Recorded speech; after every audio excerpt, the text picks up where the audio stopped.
দেখুন আসামের জীবন কাহিনী কেন। উত্তর পূর্ব ভারতের আসাম রাজ্যের গ্রামীণ জনপদ মন জড়িয়ে দেয়।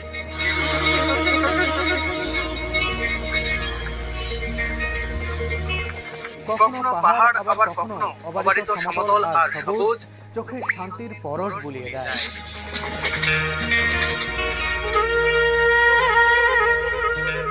আসামের গ্রামীণ জনপদে দুই চাকার সাইকেল যুগ যুগ ধরেই তুমুল জনপ্রিয়। কি ধনী, কি দরিদ্র, কি নারী, কি পুরুষ, সব বয়সের মানুষের চলার পথের সঙ্গী এই সাইকেলগুলো।